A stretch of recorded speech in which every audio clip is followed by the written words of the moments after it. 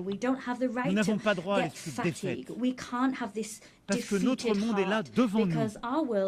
Et le risque qui court, c'est celui de la fragmentation, de la loi du plus fort, de l'état de fait, du cynisme et en quelque sorte de la perte de contrôle. Oui, c'est bien ça, la perte de contrôle. C'est ce que vivent partout nos peuples. La peur devant un futur qui ne contrôle plus, la peur devant des migrations subies chez les uns, la peur devant un climat qu'on n'arrive plus à contrôler, la peur devant des inégalités qu'on n'arrive plus à stabiliser, la peur devant une guerre qu'on n'arrive pas à arrêter.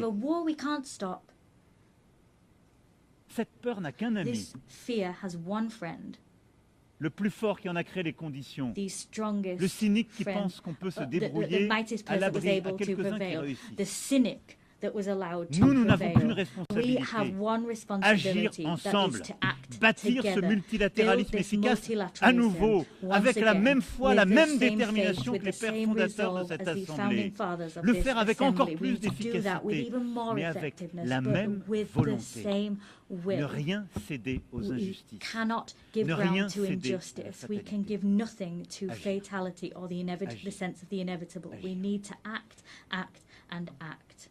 Alors c'est à nous de faire.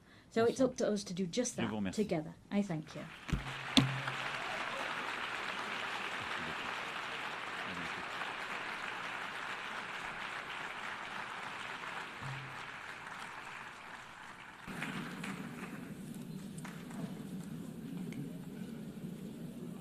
On behalf of the Assembly, I wish to thank the President of the French Republic.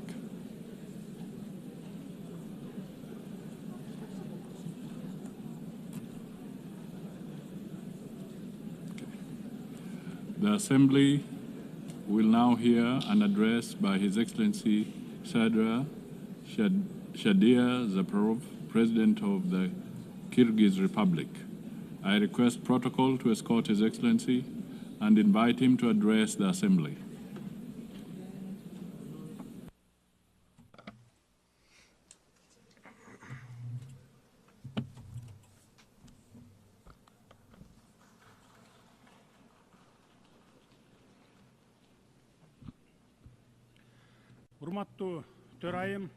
Madam President, Mr. Secretary General, distinguished heads of delegations, ladies and gentlemen, allow me to sincerely congratulate Ms. Annalena Baerbock on her election as the President of the 80th session of the United Nations General Assembly and to wish her every success in her work. This year, we mark the 80th anniversary of the UN, a unique institution that has stood guard over peace, security, and development for nearly a century. Over these 80 years, despite numerous conflicts, the world has fortunately been spared the outbreak of a Third World War. The United Nations has undoubtedly played a key role in this achievement. The organization has become not only an international platform for dialogue, but also played a special role in preventing global conflicts. Today, the trend of regionalism in world politics is strengthening. We are witnessing continued price hikes, a shortage of liquidity, and a war of sanctions in the global economy. The threat of terrorism and extremism has spread across all countries. Despite criticism, the UN remains the only true universal organization endowed with both moral authority and institutional capacity. Today, Kyrgyzstan takes pride in the political stability it has achieved and in ongoing social and economic transformation. These achievements did not come easily to us. For us, the price of attaining freedom and independence was very high. But I can state one thing with confidence. we have been able to establish Kyrgyzstan as a state. This achievement allows us to set ambitious goals for the future. International organizations, including the UN, recognize Kyrgyzstan as one of the freest and most stable states on the Eurasian continent with a strong civil society. A large-scale and irreversible fight against corruption and crime is considered a priority area of state policy in Kyrgyzstan.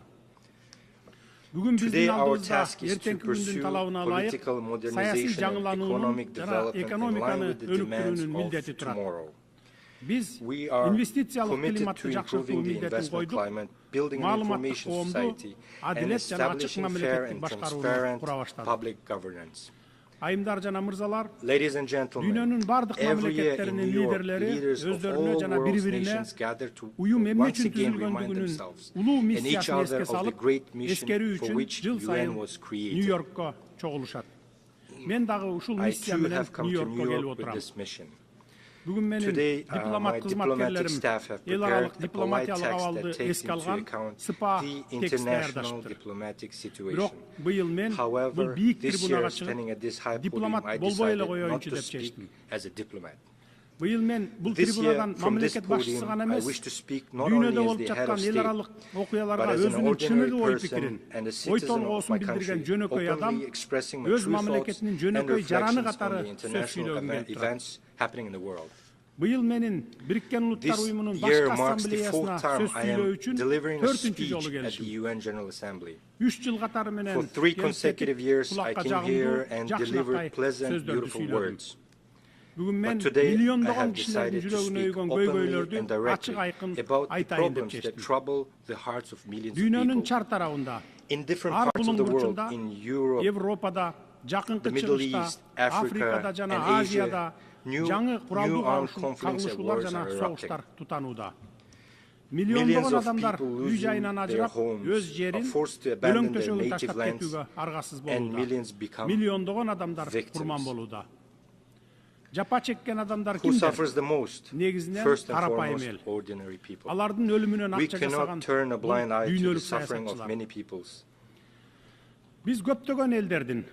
Palestina'nın, Ukrayna'nın, Sudan'ın, Suriye'nin, başkalarının azap çekip çatkanına göz yumup oturbaşımız gerek. Aljerilerde soğuşluk hareketleri ulanıp, karapayım adamlar kırılıp, adam hukukları bozulуда. Dünya komşuluğu özünün özünçül geosiyasi kızıkçılıklarına dayanıp, atalgan çırçataklarga munusu gövrök, alemi tiginisi azırak manili degen prinsipmenen mamile kılıp, koş standarttуу ыкманы koldonuda. Ukrayna'da değerlik 4 yıldan beri janjal ulanıp, adamlar ölüp, jaranları ülkeden kaçıp çıkıuda. Biz AKŞ prezidenti Donald Trump bilen Rusya prezidenti Vladimir Putin'in Ukrayna'daki janjalды жөнгө салууга багытталган hareketlerin жана чечимдерин колдойбуз. Biz buga kızıktarбыз. Antkeni Rusya Ukrayna janjalынан улам biz dagы жапа чегип жатабыз. Bir taraptуу sanksiyalar bizge жаңыдан бутуна туруп келе жаткан өлкөгө да кесепетин тийгизүүдө. Кыргызстан экономикасын өз алдынча чыңдоого күчүрөп аракеттенип келебиз. Андыктан негизсиз санкцияларды өлкөнүн ички иштерине кийлигишүү катары жана жаңыдан бутуна туруп келе жаткан экономикабыздын төбөсүнөн ылдый басуу деп баалайбыз. Мен дайыма айтып келгем, жана дагы бир жолу кайталаймын.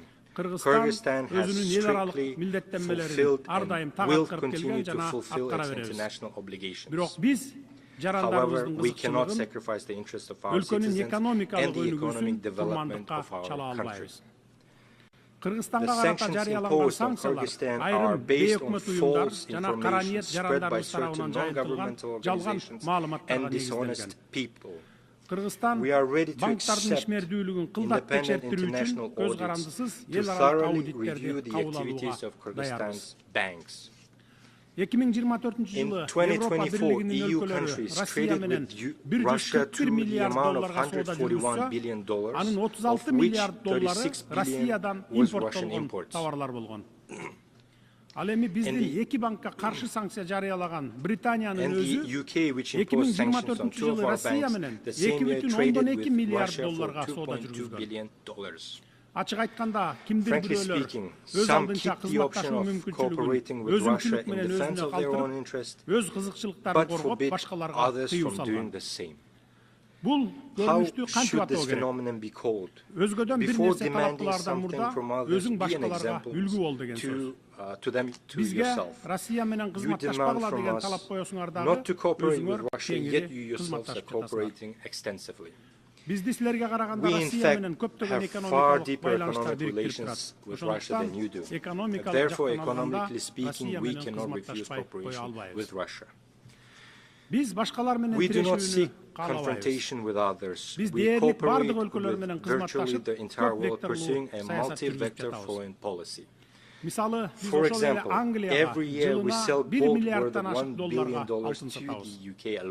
Менин өлкө президенти катары биринчи милдетим жарандарымдын жана өлкөмдүн коопсуздугун камсыз кылып, экономикалык абалын жогорулатуу. Биз экономикалык кызматташтыкты жана сооданы саясатташтырууга каршыбыз.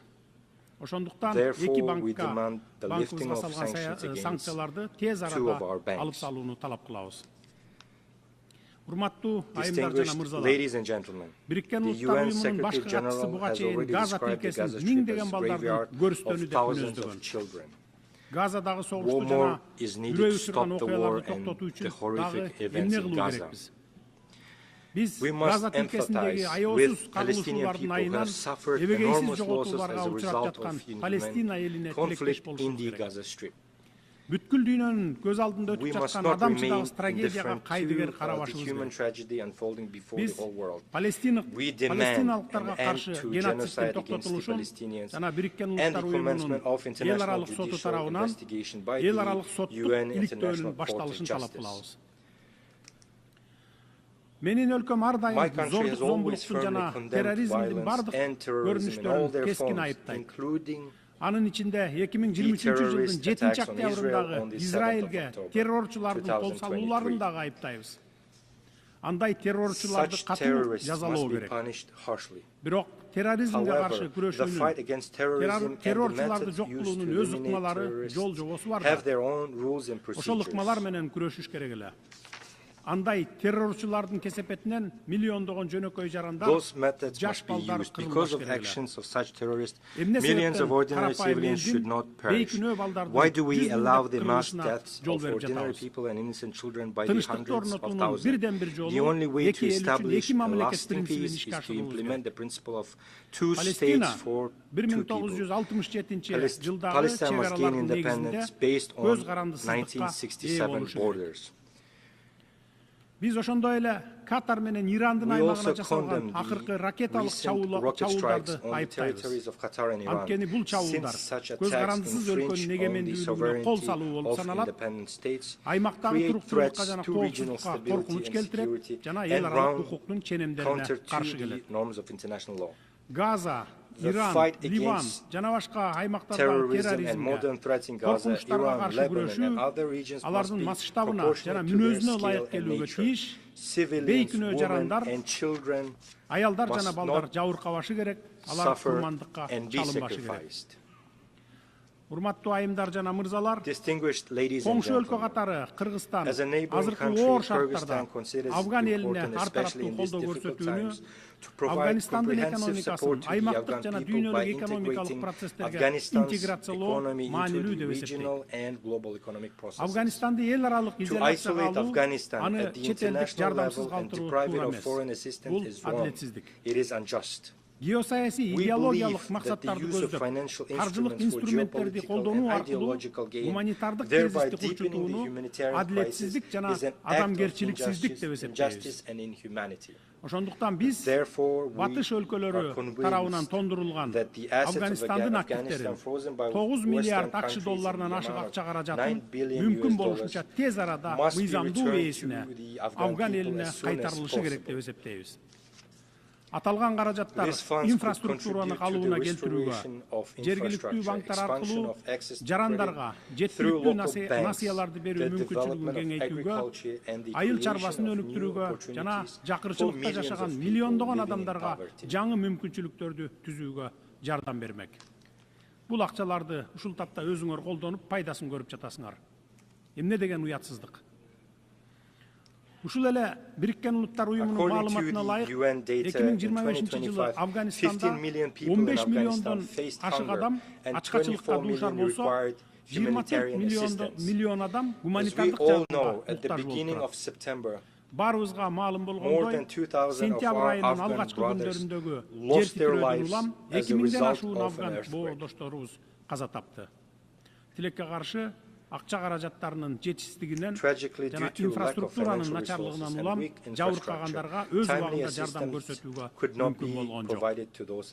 Биз батыш өлкөлөрүнүн лидерлерин Афган элинин келечеги үчүн активдерин тез арада кайтарып берүүгө чакырабыз. Эгер Афган эли жакырчылыктан, ачарчылыктан тез арада чыксын десеңиздер, токтоосуз кайтарып бериңиздер. Адам укугу, мамлекеттер аралык укуктар жөнүндө сүйлөгөн сөзүңөр менен кылган ишиңер мына ошондо бири-бирине дал келет. Урматтуу жыйындын катышуучулары, Африка өлкөлөрүндөгү чыр-чатактардан баштап азык-түлүк коопсуздугуна чейинки маселелер сөз жүзүндөгү боорукердикти эмес, конкреттүү иш менен бекемделген тилектештикти талап кылат. Африка 1,5 миллиарддан ашык халкы бар, 54 мамлекет жайгашкан Евразиядан кийинки эле экинчи чоң континент. Африкада ресурстардын эбегейсиз запастары бар. Жана биз жакынкы келечекте Африканын дүйнөлүк экономикадагы жана эл аралык саясаттагы ролу бир нече эсе жогорулай тургандыгына ишенебиз. Ошондуктан Африканын эбегейсиз кен байлыктары, Африканын тез өнүгүшүнө жана кызыкчылыктарына жумшаш керек. Бириккен Улуттар Уюмунун тынчтыкты сактоо ишин күчөтүүбүз зарыл. Менин өлкөм 1990-жылдардын башында эгемендүүлүккө ээ болгондон тартып Бириккен Улуттар Уюмунун тынчтык күчтөрүн конфликт болгон өлкөлөргө жөнөтө баштаган. Бул биздин бүткүл дүйнөдөгү тынчтыкты жана коопсуздукту чыңдоого чын ыкластан салым кошууну каалай тургандыгыбызды дагы бир жолу далилдейт. Мамлекеттердин салымы алардын өлчөмү менен эмес, алардын тынчтыкка жана тилектештикке чын ыкластуу каалоосу менен аныкталууга тийиш. Биз эл аралык келишимдерди, анын ичинде ядролук куралдарды таркатпоо жөнүндөгү келишимдерди аткарууну жактайбыз. Жаш муундарды өзөктүк куралсыз дүйнөнү кабылдоого тарбиялашыбыз керек. Жаш муундардын арасында массалык кыргын салуучу куралдардын колдонуунун кыйратуучу кесепеттери жөнүндө түшүндүрүү иштерин жүргүзүүбүз зарыл.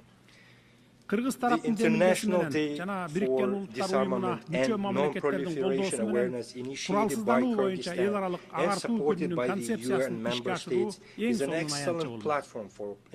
Кыргызстан Борбор Азиядагы өзөктүк куралдан эркин аймак жөнүндөгү келишимдин демилгечилеринин бири жана депозитарийи болуп саналат.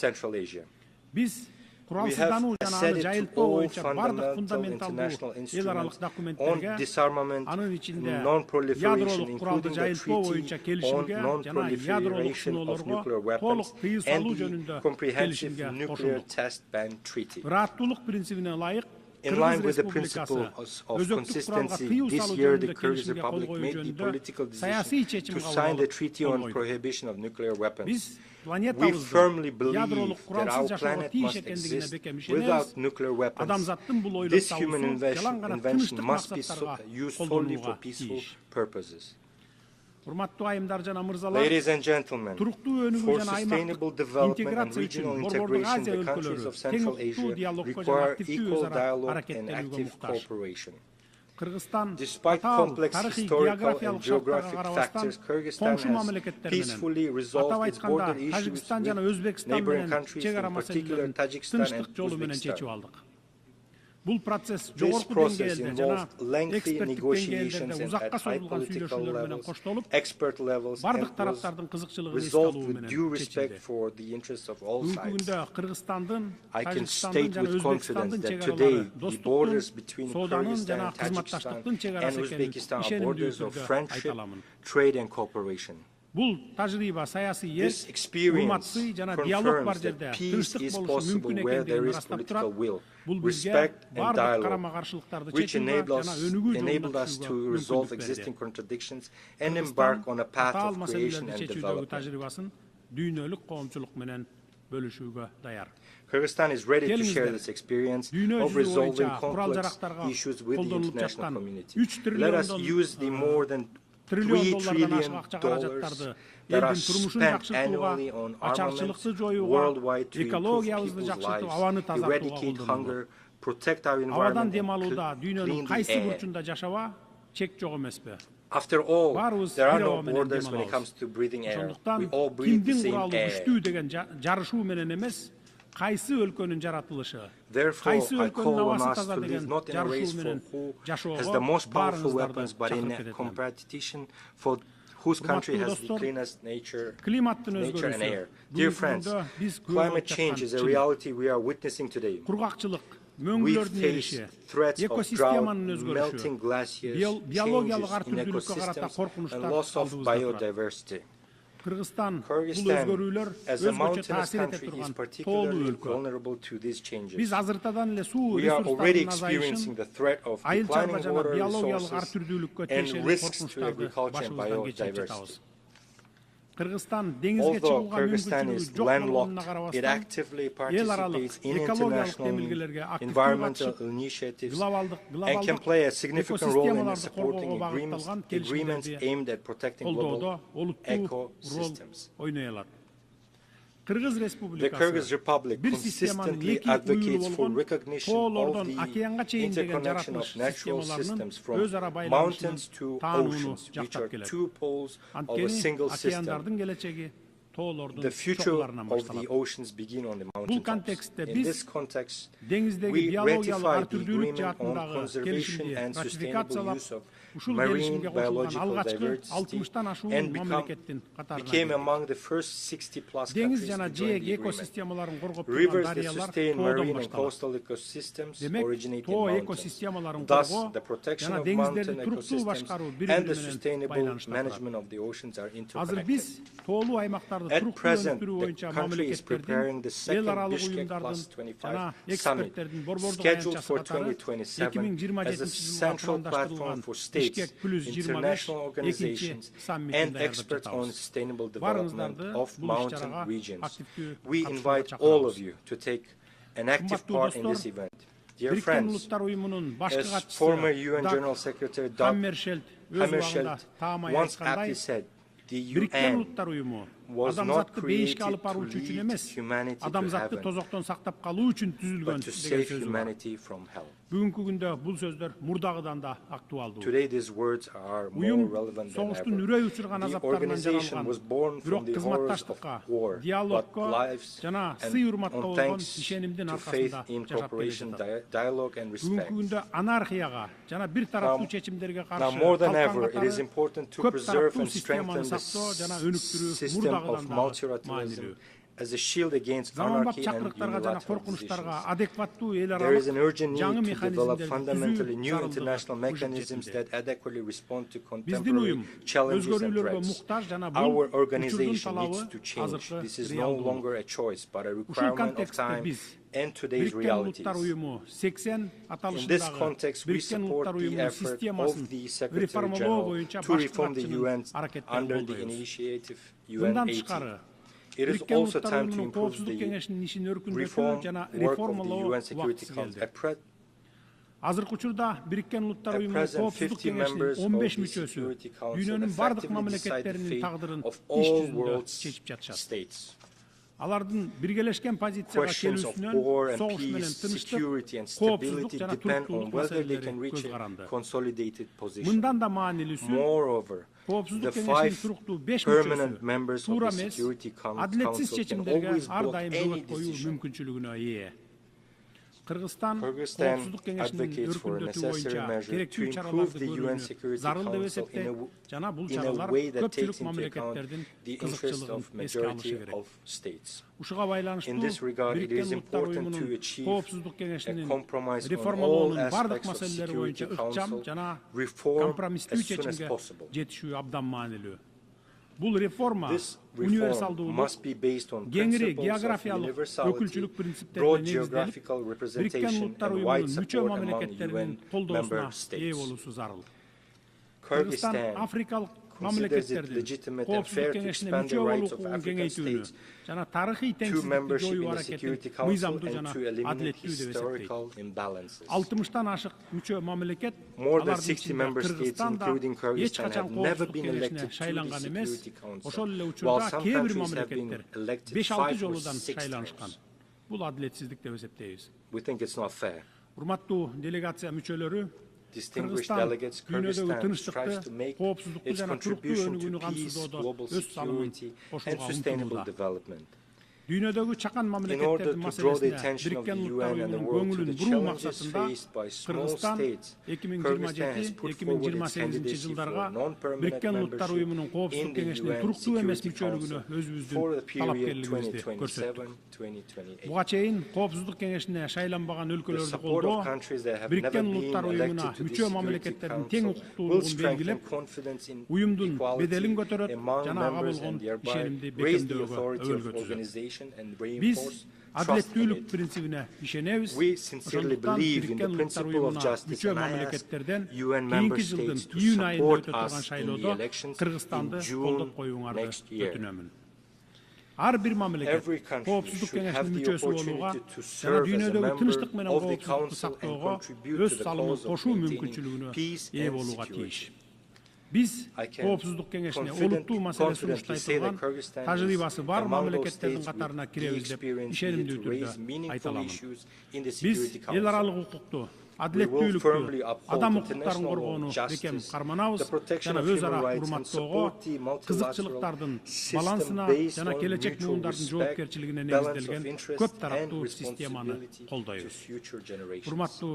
Distinguished ladies and gentlemen, our challenges are shared, and our responses must be united. Айтқан сөзімізбен ешіміз дал келуіміз қажет. Біз әрекетсіздікке жол бермеуіміз керек. Дүйні әрекетті талап қылады. Планетамыздың келешегі барымыздың жалпы жауапкершілігіміз. Көңіл бұрғаныңыздарға рахмат. Thank you very much for your attention.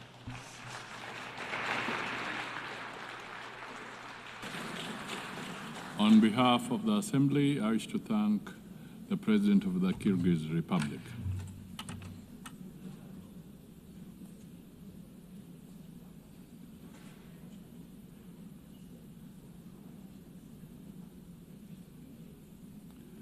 The Assembly will hear an address by His Excellency Gustavo Petro Urrego, President of the Republic of Colombia. I request protocol to escort His Excellency and invite him to address the Assembly.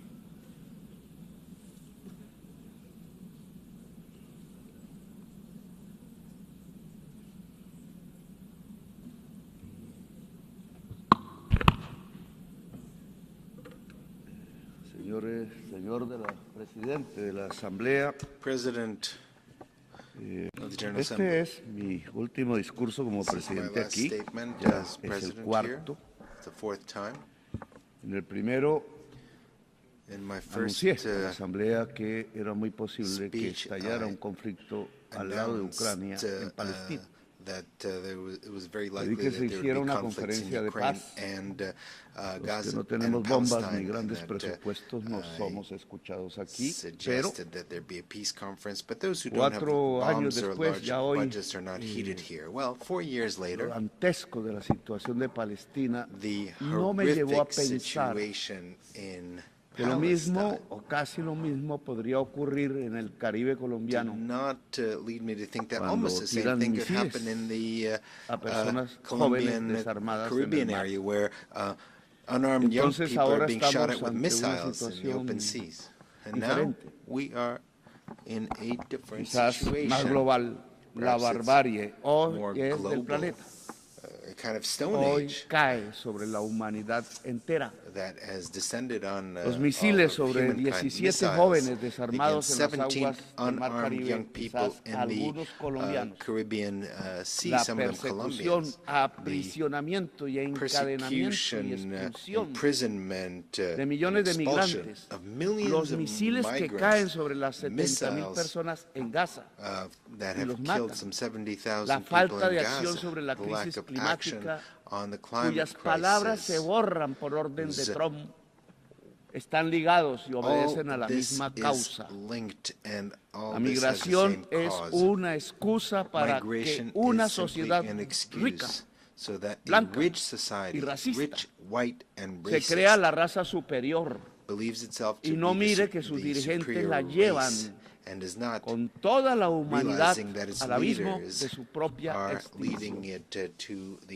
Dicen que los misiles en el Caribe eran para detener las drogas. Mentira, dicha aquí, en este mismo sitio. En el año 2023 y 2024 fueron los años donde más cocaína se incautó y más de 700 capos del narcotráfico fueron extraditados a Estados Unidos y Europa. Los extradité yo y la cocaína la incautó mi gobierno. Y no tiramos un solo misil ni asesinamos ningún joven. Los años donde probé que es más eficaz sustituir voluntariamente con los cultivos de hoja de coca que erradicarla forzadamente con glifosato y fuerza sobre los campesinos pobres de Colombia. He cambiado la fracasada y violenta guerra contra las drogas por una eficaz política antinarcotraficante que es diferente. No confundir la sustancia muerta con la persona religiosa. Pero necesitan violencia para dominar a Colombia y América Latina. Necesitan destruir el diálogo e imponer y lanzar misiles asesinos sobre jóvenes pobres en el Caribe. La política antidroga no es para detener la cocaína que llega a los Estados Unidos. La política antidrogas es para dominar los pueblos del sur en general. No mira la droga, mira el poder y la dominación. You shouldn't look at the drugs, you should look at who has the power and who dominates. This is why I speak to you as a decertified president. I've been decertified by President Trump without him having any right to do this, a human right or divine right or any sensible reason. They want to force by violence tens of thousands of peasants to do what the U.S. government wants to do, which are influenced by mafia groups in Colombia. Thousands of peasants are massacred in Colombia by politicians who were senators, who were presidents, who were ministers, that were bribed and on the payroll of the drug mafia. And at the same time, they were allies of the extreme right based in Florida of the United States, and now allies of the Trump administration. They've been allied for decades with drug lords, cocaine drug lords in Colombia. They were allies, and so they led this anti-drug policy from Washington. I don't know if Trump even knows that his foreign policy towards Colombia, Venezuela, and towards the Caribbean is based on advice from Colombians who are allies of the cocaine mafia. I myself denounced these politicians, including the paramilitaries, drug traffickers, naming them by their names in me in the Congress of Colombia when I was senator, and many times they wanted to kill me because of that. And they did not want me to become president. They wanted me to shut up. And now they don't want another progressive government to be reelected. That is why I've been personally decertified, and they have spread calumny against Colombia. Colombia has confiscated the highest amount of cocaine in the history of the country under my government, and I've been decertified. En Colombia hemos logrado detener el crecimiento de la tasa de crecimiento de los cultivos de hoja de coca rate of expansion of coca crops anual en el gobierno de Duque, 43% under the government of Duque, and has dropped to 3%, and Duque was not decertified. He was who had someone who financed his campaign who was a drug trafficker, and instead they decertified me. So the anti-drug policy is not aimed at the public health of a society, but rather to prop up a policy domination. They don't want They don't want to give the power to the people. The young people that were killed using missiles in the Caribbean. Que nadie quizás conozca aquí su nombre. We're not ni de Hamas. We're not from Eran Hamas. Caribeños, posiblemente they were not from other terrorist groups. They were poor Colombians. Con el perdón de quienes dominan las Naciones Unidas. With apologies to those who dominate the United Nations, there should be criminal cases against those officials of the United States for doing this, including the utmost official, President Trump, that allowed the shooting of missiles against these young people who were simply trying to escape poverty. Youths in a speedboat who might have had a certain amount of drugs. Were not drug traffickers, they were simply poor youth. But the real drug traffickers live somewhere else, not in America, not in Latin America. So it's easy to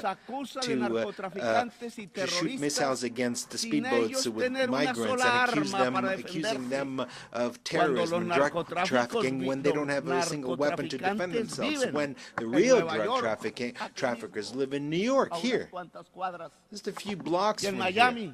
In Miami. And they reach agreements with the DEA. And they're allowed to traffic in Africa, in Russia, in China, but not in the United States. País que detiene el crecimiento del consumo de cocaína sin rebajarlo. Solo porque sus enfermos drogadictos to reduce its consumption of cocaine. Because it's drug addicts, or rather, they did manage to reduce the consumption of cocaine simply because their addicts switched to another type of drug, fentanyl, which is much deadlier. This fentanyl is produced in the industrial heartland of the United States, here. Not far from here. And the consumers are here as well. Autoconsumo estadounidense it's produced and consumed de lo que se ha podido entender de drogas en la historia de la humanidad desde que supimos del vino, del alcohol o de la cerveza. That is adictos al fentanilo y a la gasolina. They're addicted to fentanyl and to gasoline. De la vida en el mundo. The two main poisons of life in the world. And gasoline is even worse than Solo los pueblos negros de aquí, only the black-skinned people here, those who were ancestral here, that were thousands of years, las mujeres que no quieren ver morir en masa a sus hijos, or women who don't want to see their children die of any color of their skin. Que aún piensan no duermen bajo el fentanilo o bajo la televisión mentirosa y que pueden detener la tiranía dentro de Estados Unidos mismo y en el mundo. Los ciudadanos que salen a las calles en California, en Nueva York, en Filadelfia, donde se tocó la campana de la libertad, a pesar de los ejércitos que manda Trump contra su propio pueblo para amedrentarlo, a los estados de las ciudadanías libres, en los mismos estados que dejan de estar unidos hoy ante la tiranía. De mal en peor, el presidente de los Estados Unidos no ve que han caído asesinados 1 millón de latinoamericanos entre sí mismos, el mayor porcentaje de ellos compuesto por colombianos, y otro millón morirá de norteamericanos por el fentanilo en 10 años. La cocaína mataba por venenos que le mezclaban 3,000 personas al año en este país. Hoy el fentanilo mata 100,000. 33 veces más. Mejoró Estados Unidos con 50 años de una política absurda, o empeoró y está conduciendo a su sociedad a la muerte dantesca de la droga que mata el cerebro y el pulmón. En esa mortandad de la humanidad, Trump no solo deja que caigan misiles contra los jóvenes en el Caribe, no solo encarcela y encadena migrantes, sino que permite que lancen misiles contra niños, jóvenes, mujeres y viejos en Gaza. Se hace cómplice del genocidio, porque es genocidio y hay que gritarlo una y otra vez. Este recinto es testigo mudo y cómplice de un genocidio en el mundo de hoy, cuando creíamos que era solo propiedad de Hitler. Trump no habla de democracia, no habla de crisis climática, no habla de vida, solo amenaza y mata y deja matar a decenas de miles. En cambio, en mi gobierno, en Colombia, no hemos aumentado la tasa de homicidio. Tenemos la tasa de desempleo más baja del siglo en el país. Tenemos la tasa de pobreza más baja del siglo en nuestras estadísticas. E impulsamos nuestra agricultura 10% anual real y nuestra industria al 5% anual. Y llegaron turistas como nunca por millones a mirar nuestra enorme belleza, el país de la belleza y de la diversidad natural y humana y cultural. Y buscamos paz hablando con narcos y rebeldes. No me da pena hablar siempre para salvar vidas, poniendo por principio la erradicación total de las economías ilícitas y la erradicación de los cultivos de hoja de coca por voluntad misma de los campesinos que están cansados de la violencia. No nos dejamos sobornar de los narcos, como sí sucedió en gobiernos pasados de Colombia. Y ya llevamos 25,000 hectáreas erradicadas voluntariamente. Tenemos éxito en nuestra política nueva, que no es de drogas, es It's not an anti-drug policy, but an anti-drug traffickers policy. That is something different. And we're grateful to the countries that have helped us, such as Qatar, Cuba, Mexico, Vatican, Norway, Brazil, and Venezuela. No le agradecemos a los que nos quieren llevar a la guerra entre nosotros mismos. We don't want to thank those who want to sow Escuchen, war señoras between y us. señores del mundo. América Latina no es solo coca o terroristas o narcotraficantes. América Latina tiene potencialmente 1.400 gigas de capacidad anual de energía eléctrica limpia, basada en el agua, el viento y el sol. Estados Unidos en el norte, aquí, demanda todos los años 1.200 gigas de energía, que hoy son en un 70% fósiles, es decir, basadas en carbón, gas y petróleo. América Latina, si desarrolla su potencial de energía limpia, podrá limpiar toda la matriz de energía fósil de los Estados Unidos. Oigan eso. Solo falta el dinero. the entire demand of the United States for energy. What is necessary is investment, and we would make the biggest contribution to fighting climate change. Given the huge potential for clean energy and the capacity to absorb by the Amazon, para salvar la vida del planeta y a la humanidad toda. Tremendous contribution to save Solo se necesitan $600,000 millones. All that is necessary is $600 para desarrollar su potencial. To develop this Lo mismo puede hacer África con Europa. Africa and Europe can do the same. La suma de este aspecto de descarbonización fundamental nos daría $1.2 billion o $1.2 trillion, como se habla en inglés. With over $1 trillion, Estos dineros ya están en las arcas guardados en Estados Unidos, Europa, China, pero no se mueve ni $1. China, but not a no es dollar rentable. is spent puede because ser muy it's not rentable en profitable. términos de vida humana, Or rather, it might be profitable in terms of human life, Estados Unidos, including Europa y life China. in the United States, Pero no in quieren Europe and China. However, interdepender they de don't América Latina want y to África. depend Saben on que unir la energía Latin limpia de America and América Africa. They Latina know y that África to bring a las together the clean economías energy of fósiles del Africa norte and no Latin solo America descarboniza el planeta, would not only salva del colapso decarbonize the climático, planet, save it sino from que the también climate cambia el collapse, but it poder would mundial, also el change que the aquí a global veces habla, power, pero habla todos los días which- es con bombas y no con palabras.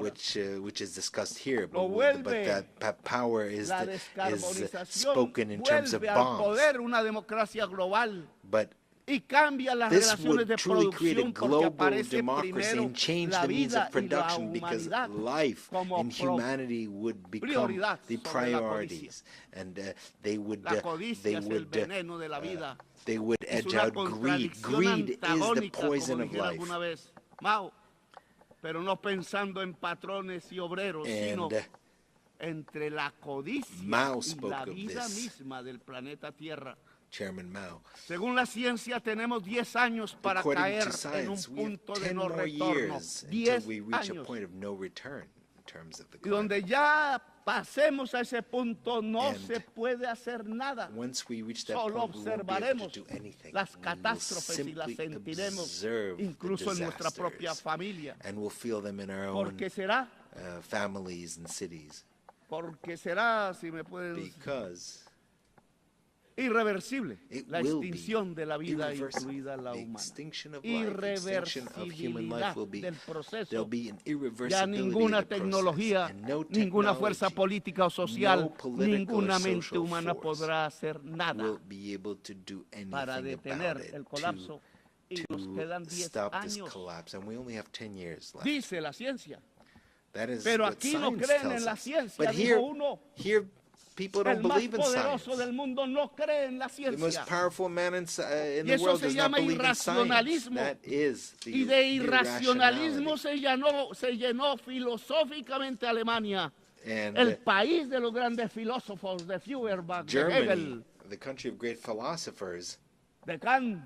of Kant, Y hoy de Feuerbach and irracionalismo others, se está llenando Estados Unidos y fue was- la antesala de Hitler became prey en of 1933. irrationalism in La solución 1933. es And today dejar it's de this consumir country that is carbón, becoming petróleo, irrational. gas, The hidrocarburos, solution is to stop y pasar consuming rápido al agua, fossil el sol, el fuels and to hidrógeno quickly verde, switch to los water, vientos. wind, Pero la palabra hydrogen. descarbonización suena ahora subversiva But the en word las decarbonization conferencias de los grupos de sounds países subversive poderosos, el G7, at el the G20, conferences of the most powerful y en countries, Davos, G7 or G20 los or mega Davos, ricos. among the rich. Como hace 5 siglos sonaba Just as subversiva 5 la palabra centuries ago, democracia the word aún aquí en Nueva York, democracy sounded en Cartagena, subversive en Bogotá, here, or o in en París, Bogotá, y mucho más, en Madrid. in Paris, Esos dineros de los que hablo in aquí, Madrid. 600 mil millones de These dólares, dollars that I mentioned 1.2 here, millones, 600 billion or son 1.3 en trillion. 1 o 2 ceros mayor que la cifra que prometieron los países This desarrollados is dar y que significant. son limosnas. this is y no just a cumplieron little more than what the desde la COP rich de countries París pledged porque no les at the interesa la COP in descarbonización. Paris, and they have not fulfilled their Y pledges es because entre they're not ceros interested in la demasía de la cifra decarbonization. sobre los exiguos préstamos de la banca multilateral que son And, eso, pura limosna inocua, what has come pura is ideología basically, pensando que la rentabilidad del capital loans limpia from la atmósfera y multilateral salva la vida. banks, which are Mentiras ideológicas, which are just fantasmagóricas, fetiches, small para que no amounts miremos compared arriba to what y is no needed. actuemos como humanidad. La crisis climática implica The climate priorizar en crisis todos los presupuestos means públicos la that in all inversión en public descarbonización y budgets, adaptación. investment in Necesita decarbonization and por adaptation completo should be the una priority. política financiera mundial Global diferente financial policy de is abolir necessary la that is prima del different. riesgo de la deuda. The ¿Quién debt dijo risk que son premium riesgosos should be los países que más abolished. que no son Which riesgosos? countries are the Los riskiest? países que emitan más gases efecto They are the invernadero como countries este, el segundo o primero de la Tierra.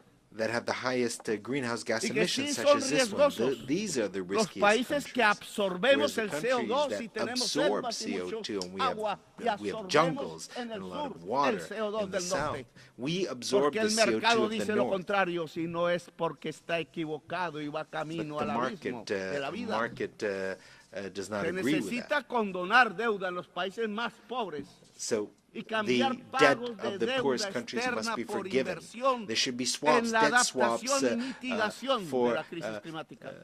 adaptation and Sí, mitigation señores de la and China y investment Alemania y in the Estados climate Unidos crisis. y Wall Street y París y la Bolsa de People Londres. from the United States and those from Ustedes quieren from recoger Wall los Street, intereses de la from deuda London. externa You en want to nuestros países. collect the Encontrarán interest payments cementerios y from muertos the y debt cuando of vayan our a countries. recogerlo What you will ustedes find también eventually serán is cementerios y muertos. No cemeteries sirve because ese we'll dinero all be dead. en The medio de money, los cadáveres. the money will be useless in the midst of all the He aquí cemeteries. otra palabra subversiva. Another subversive Planificar. word is to Plan. Plan global. Global, Se olvidó a la global palabra plan. por el mercado. The word No se plan has been necesitaba forgotten planificar, dijeron. because Cuando it was planificar not es de los necessary seres to humanos. plan Es anatema. because the Tanta plan is creencia anathema. religiosa y falsa se desató sobre el mercado.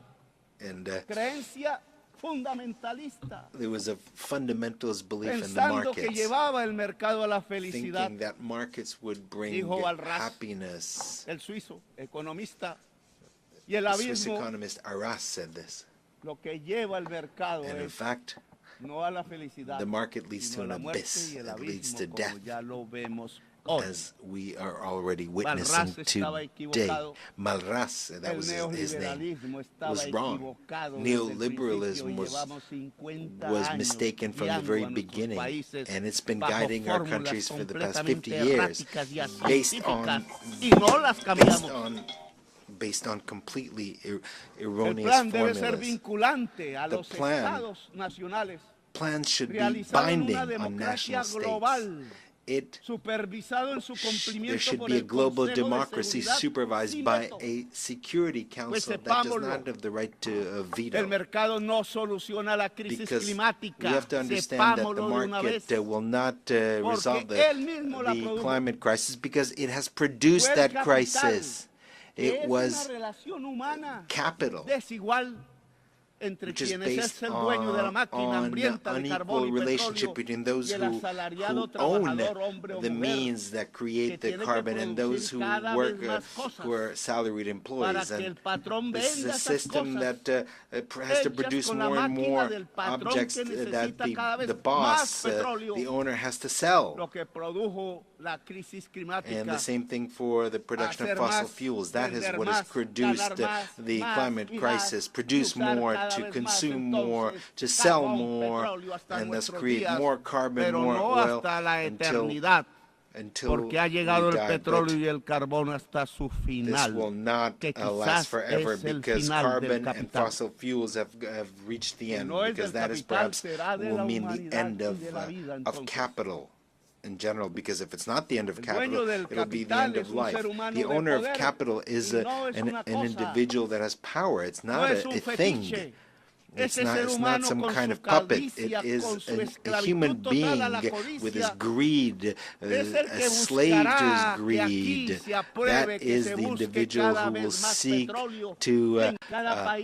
to make sure that more and more oil is produced in their countries, even if it poisons his life, and continue to dig for more oil, even if it destroys the atmosphere and destroys life. So we have to choose either life or greed, either the Stone Age or local and global democracy.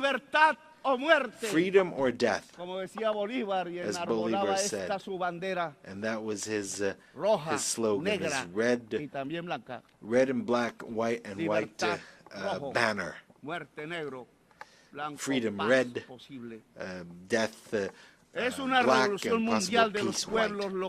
That is what is necessary, is a revolution by the peoples of the world to overcome the climate crisis and not to allow this crisis to reach a global collapse. It is a revolution of the united peoples, of civilizations that need to engage in dialogue, more than states themselves. It is a revolution of entire humanity to save life on the planet, and perhaps with the cooperation of certain governments that want to support life. Today, the United Nations is experiencing a crisis, and there's a need to transform it. Today, we have nation-states gathered here who no longer have power, and that no matter how much they vote, they are ignored, because the nation-state has also reached its decadence, its ultimate fall. Because capital has become global. It's not contained in a state. Pero Stalin no tenía las entendederas para ello y creyó más en la tribu y condenó en Yalta una revolución mundial en España, en Italia, en Grecia, y quizás hubiera sido América Latina y otros. La humanidad es el nuevo sujeto político que aparece, no el Estado-nación. Y por tanto, Naciones Unidas se tiene que volver y transformar en una humanidad unida, aunque diversa. Está apareciendo un nuevo sujeto político en la historia humana, y es importante y me parece espectacular, y es que superamos la idea del Estado-nación para convertirnos en humanidad. Pero esa humanidad, para que esté unida y sea única en la acción, tiene que tener democracia en todo el mundo. Tiene que tener diálogo permanente en medio de la diversidad. Es la diferencia lo que nos impulsa la posibilidad de una coordinación eficaz de la acción a escala mundial. Humanidad que dialoga, sí. Humanidad civil, sí. Humanidad profundamente democrática, sí. Ojalá una humanidad de personas libres, que es su definición, su sinónimo, porque no puede haber humanidad esclava. La humanidad esclava no es humanidad, es bestia. Es bestia el que esclaviza, pone cadenas a migrantes, lanza misiles sobre jóvenes, acribilla con misiles niños y niñas en un poblado muy cerca donde nació Jesús. Esto ya no se resuelve con estados que hablan, y no se resuelve con gobernantes sobornados por el petróleo y dispuestos a lanzar misiles a los pueblos del sur. Un nuevo sujeto político entonces aparece, la humanidad unida y diversa en sus culturas. a united and diverse mientras el humanity, colapso se united acerca y mientras las despite sociedades its viejas y blancas de diverse Europa cultures. y Estados Meanwhile, Unidos siguen the aplaudiendo a sus old nuevos Hitler societies de of moda, Europe are collapsing, no and the escuchan ni United a sus States jóvenes, is applauding its ni a sus new Hitler. niños, ni a la It's humanidad, not ni a listening las to estrellas, its own young ni a sus people abuelos or que its murieron como héroes en los older campos de people Europa who, luchando de verdad contra who Hitler died in Europe y in su the idea battlefields criminal of de una Europe raza fighting against superior. Hitler and against his Hoy hacen lo mismo criminal que Hitler. ideology. Today, Construyen campos de concentración the same para thing is being done migrantes as Hitler y did, aplauden las building mayorías concentration electorales camps for y dicen que son de migrants. una raza inferior los migrantes And y it's colectivizan stated that culpas migrants en are of ellos an como inferior hicieron con los race, judíos and they y lo llaman blame them terroristas just e like inferiores y Hitler ladrones, blamed the Jews. narcotraficantes, They todos call them dicen. They call them drug traffickers and Cuando la and mayoría de thieves, los whereas narcotraficantes son the rubios y majority de ojos azules of y drug guardan traffickers sus are enormes blonde fortunas and en los have bancos blue más eyes, grandes del and mundo they y keep no their viven en fortunes Bogotá, ni in en the Caracas, ni largest en el banks in Caribe, the ni world. en They Gaza, don't live sino que viven en Miami, son vecinos del in presidente de los Bogota or in Estados Gaza. Unidos. They live Y in viven en Nueva Miami. York y en París y en Madrid y They en are Dubái. neighbors of donde hay President lujo, Trump. no They live in pobreza. Dubai or in Pero los Paris or misiles los London. tiran They donde don't hay live pobreza y no donde hay where there's lujo. poverty. But the missiles are fired Mentira que el tren de Aragua es against terrorista. those, Solo son where- delincuentes comunes en forma de banda, where there's poverty. agrandados por la Tren de estúpida Aragua is idea a- de is a, bloquear a Venezuela y quedarse is a, con su petróleo pesado y group, ya venenoso. that is considered terrorist. Los a terrorist migrantes group, no but that is son not delincuentes. No tienen que llevarlos a campos de Migrants are concentración ni not criminals. expulsarlos encadenados. They should not be put La in concentration migración no camps, es sino el expelled producto and del chained up. bloqueo a los países Immigration más is not, pobres, como Irak o Irán o Cuba o Venezuela. El immigration bloqueo económico no es is más due que to un a genocidio. blockade. La Blockade against migración no countries es like Iraq sino or- el producto or del Cuba. empobrecimiento de los países más pobres por una deuda impagable y Immigration codiciosa. is La a migración no es result of más the sino la impoverishment consecuencia de of, las guerras y many las countries, invasiones because of por their el petróleo indebtedness, because of desatadas por wars, Estados Unidos y la Europa de la wars OTAN. unleashed by the United La States and migración no Europe es más to, sino la consecuencia to de la grab their crisis climática oil. que Immigration is transita a a colapso y consequence que of deja a sin agua las climate tierras del crisis trópico, that porque al leaves aumentar el calor the se tropics evapora el without líquido water vital. and La and solución a destroys la the migración environment. The no es solution to otra migration o is muy diferente a las cadenas, a las cárceles, a los very different misiles. from missiles No hay raza superior, señores. prisons No hay or pueblo camps. There's elegido de Dios. There's no higher race. No There's lo there's es ni Estados Unidos ni Israel. supreme race. Ignorantes fundamentalistas de extrema derecha piensan así. El pueblo elegido de Dios es la humanidad toda. Like that. Usan All la of migración humanity como is made excusa in para God's no hacer image. nada They contra la use- crisis climática They use immigration que as a barre cada scapegoat día to do con la vida. nothing Buscan la against the migración climate para crisis, ganar which votos will de put an blancos y end viejos y to viejas. life. They Pero para use desde el immigration poder to get the votes of ocultar the whites, que hay que acabar con el but consumo del carbón y del what is petróleo necessary is y to lo put an end to the incentivan consumption para of taladrar y taladrar y taladrar. CO2 and La ONU oil, and tiene que stop cambiar ya. drilling and drilling and Una ONU drilling for diferente, oil. humana. We need a Debe different world, a antes que humane nada world. detener el genocidio de Gaza. And first and foremost, we need to La stop the humanidad no genocide in puede Gaza. permitir ni un Humanity día más de cannot allow a genocidio, single day ni a los more of this genocidas de genocide. Netanyahu ni sus For the, aliados en Estados Unidos e genocidal Europa, Netanyahu and his libres. allies in Europe and the Las United Naciones States to Unidas continue. deben The hacer United respetar Nations must Los uphold tribunales internacionales de justicia, the el derecho decisions of the internacional que es la International base de la Court of civilización Justice. y de la International law is the sabiduría de basis la of humanidad civilization and condensada en la historia. of Y its debe hacer wisdom cumplir la as sentencia distilled de in su history, and justicia. it must La make sure that the diplomacia decisions of ya international acabó justice su are papel, are señores, en el implemented, caso are de applied. Diplomacy has been tried in Gaza. It could not resolve the situation. I'm sorry, and I'm sorry, President Macron. We can keep insisting and insisting when every single day, every single minute, a missile is fired and destroys the bodies of babies and children in the Arab state of Palestine. Every day, there are decisions, resolutions that are vetoed in the Security Council. Every day, more and more children die. More and more bombs, more and more dead. No es madre, no es padre, no está vivo, viene quizás de fuerzas oscuras, es un robot. Perhaps those who do this, who shoot this, are robots. Maybe they don't have their own children. They're not human. Diplomacia. Es con una votación de la Asamblea de las Naciones Unidas. Can we stop the genocide with a vote of the General Assembly? Yes, that's what we should do rather than a vote in the Security Council, because that is vetoed. Uniting for peace para Palestina. Conformando una fuerza armada para defender la vida del pueblo palestino, palabras y armas, Tokayev.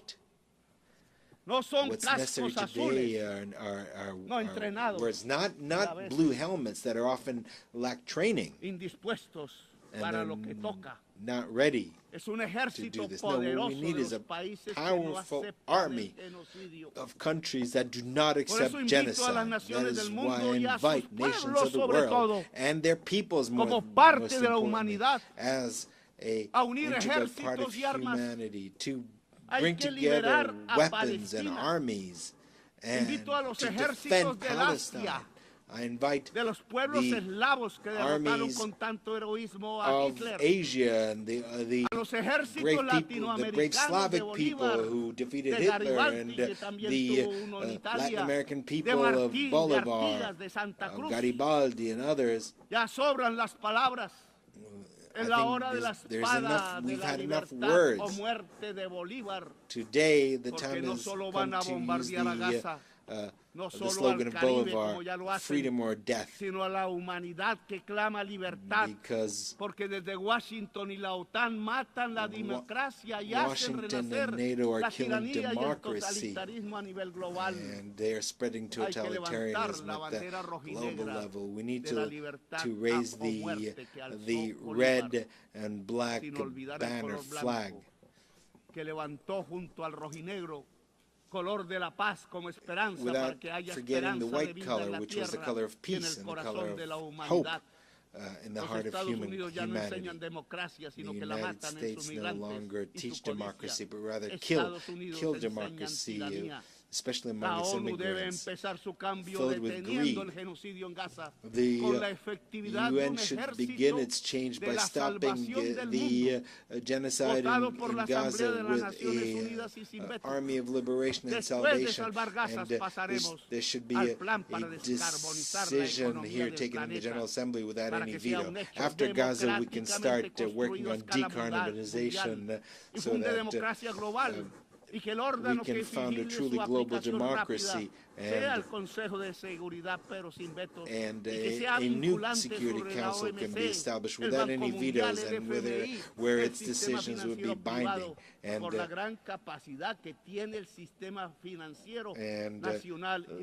the global and national financial system should be based on decentralized capital. That is the way that humankind can regulate capital, to subordinate capital to life, to regulate it to people.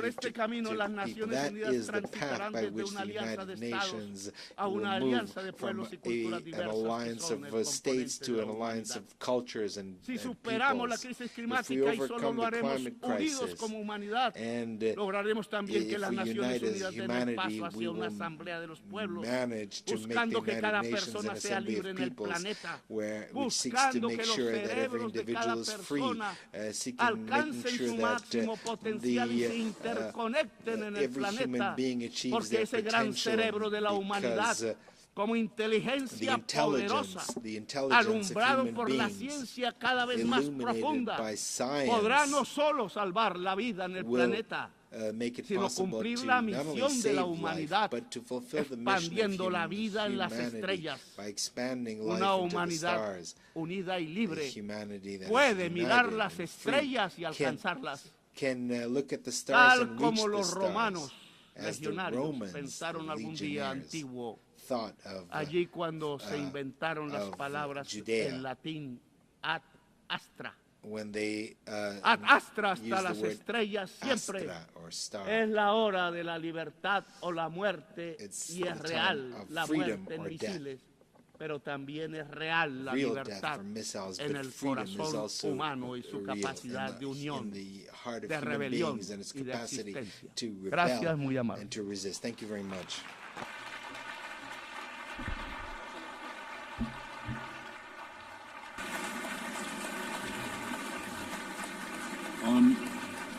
On behalf of the Assembly, I wish to thank the President of the Republic of Colombia.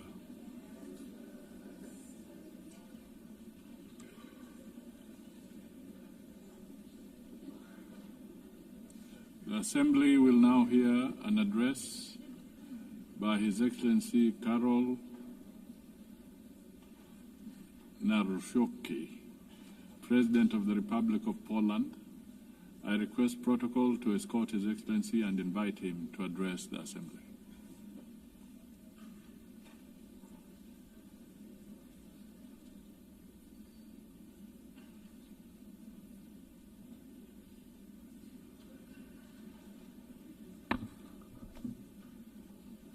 Ladies and gentlemen, excellencies, I like and appreciate a lot English language, but I love Polish language, which epitomizes more than 1,000 years of Polish heritage, Polish culture and Polish history, so I would like to share with you Polish language. Szanowny Panie Przewodniczący, Ekscelencje, dostojni delegaci, staję w tym miejscu po raz pierwszy jako prezydent Rzeczpospolitej Polskiej. Czuję oczywiście z tego powodu wielką dumę, ale jednocześnie mam świadomość, przed jak poważnymi wyzwaniami stoimy dziś jako narodowa, międzynarodowa wspólnota.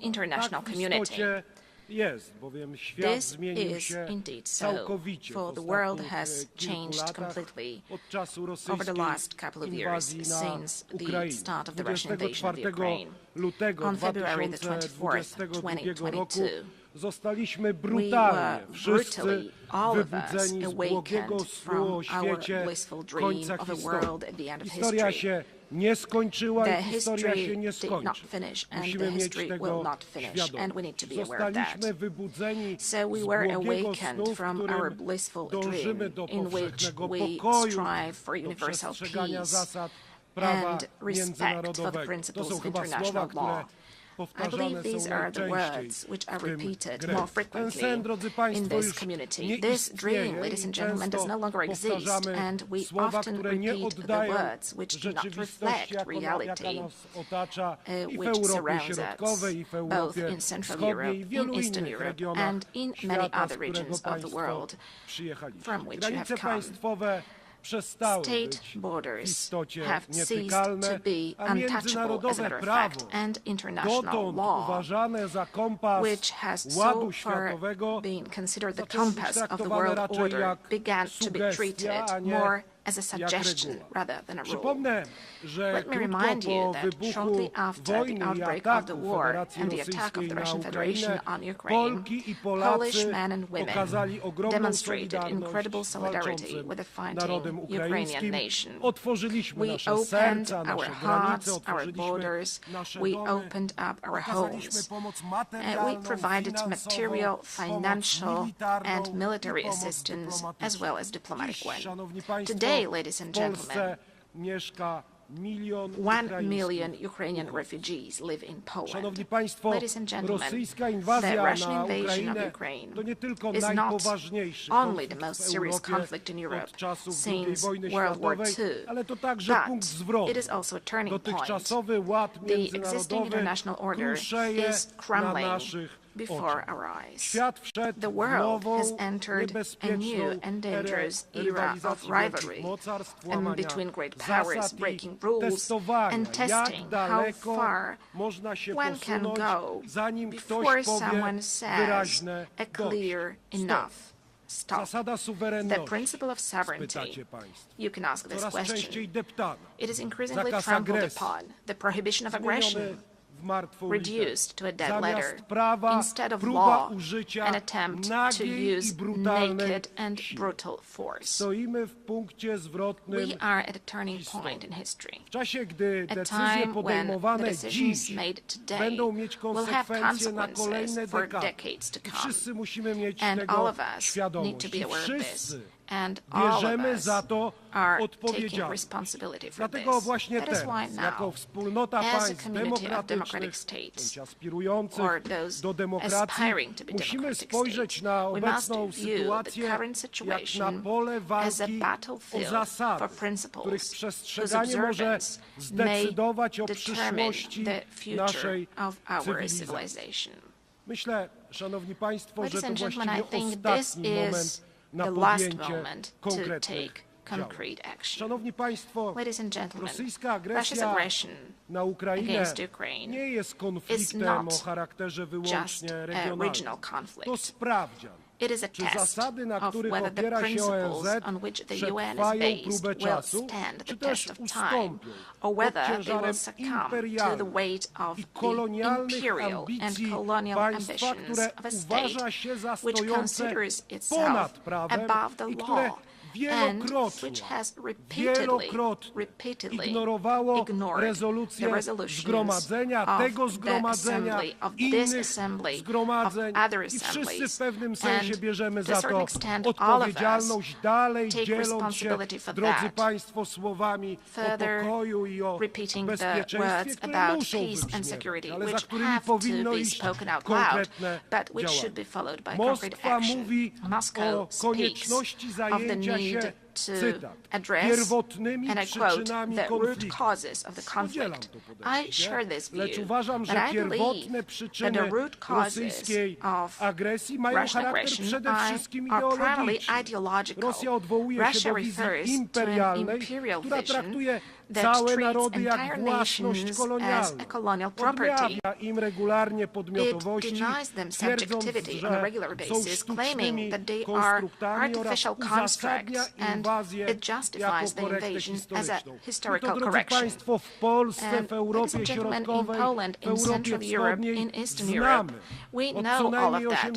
For at least, we have known it for at least 86 years. It is the same set of notions which appears also in the 21st century during our discussions, plenary sessions, and assemblies. To us in Central Europe and in Eastern Europe, this set of notions is nothing new. Whether we are talking about Poland, the Republic of Poland, in the first half of the 20th century, or whether we are talking about Ukraine today. As a historian, I view the present also through the lens of the past. That is natural. After centuries of conquests, wars, partitions, deportations, rapes, and crimes, in the 20th and the 21st century, Russia has simply not abandoned its imperial ambitions. One of my great predecessors, the late President Lech Kaczynski, understood this perfectly well when he spoke in front of the Georgian parliament in 2008. His words, spoken at that time, have stood the test of time. President Lech Kaczynski said, ladies and gentlemen, today Georgia, tomorrow Ukraine, the day after tomorrow the Baltic states, and later, perhaps, it will be time for my country, for Poland.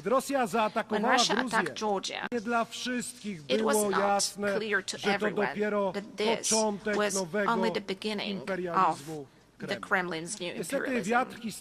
Unfortunately, the wind of history, which we know and understand so well in Poland, is beginning to blow again. Once again, we are experiencing Russian imperialism also on our soil, in Poland. 2 weeks ago, on the night of September 9th to 10th, the Russian drones attacked the territory of a NATO member state. On the territory of Poland, a dozen or so drones violated my country's borders deliberately, because I assure you, ladies and gentlemen, that this was not a coincidence. It happened on orders issued in the capital of a country which is a permanent member of the Security Council. As a result, for the first time since World War II, Poland was forced to open fire on hostile objects over our territory. And rest assured, ladies and gentlemen, as Commander-in-Chief of the Armed Forces and as President of Poland, that Poland will always react adequately and it stands ready to defend its territory. Poles, ladies and gentlemen, were not scared of the Soviets in 1920, and they defended the European civilization. They defended the Soviets in 1920. Polish people and the countries of Central Europe did not give up their spirit of freedom and sovereignty for 45 years of Soviet colonialism after 1945. And Polish people, as well as countries of Central and Eastern Europe, will not be scared of Russian drones either. But, ladies and gentlemen, this is not the point. The point is, how long are we going to agree to such acts of violating our international community? And that is precisely why, ladies and gentlemen, in Poland we're allocating significant amounts to develop our defense capabilities. That is why we are building the resilience of our country, but also of our part of Europe, since the victims of similar provocations by Russia are also the Baltic states, our friends, the Estonians, for example, as well as Romania. As a leader in the region, we are working to strengthen the close ties among the Bucharest 9 countries, and that is why we are developing cooperation within the 3 Cs initiative. As the voice of the region, we emphasize that we do not consent to Moscow's ruthless acts of provocation against us and other European nations, testing our reactions and intimidating our societies. We do not agree to that. Distinguished delegates, neo-imperial and neo-colonial Russia is attempting to destroy the architecture of international security before our eyes. It violates international law, reinforces divisions, and strives to revive the concert of powers. Many countries present in this hall today are well aware of the tragedy of borders drawn by force and decisions taken over the heads of nations. Historical experiences, often so difficult for my country, shows that lasting peace cannot be built on rewarding aggression. We cannot agree to territorial integrity and sovereignty being violated. Russia's current actions do not indicate a willingness to pursue genuine peace, declarations of dialogue, and this is something we know as well, are accompanied by military offensives and attacks on more attacks, with victims being civilians, including children. Always when Moscow says peace, what it actually means is surrender of the one who it considers its enemy. Russia needs to end the war and accept full responsibility for it. Holding Russia accountable should be our common duty. The perpetrators of all international crimes, must be tried before competent courts.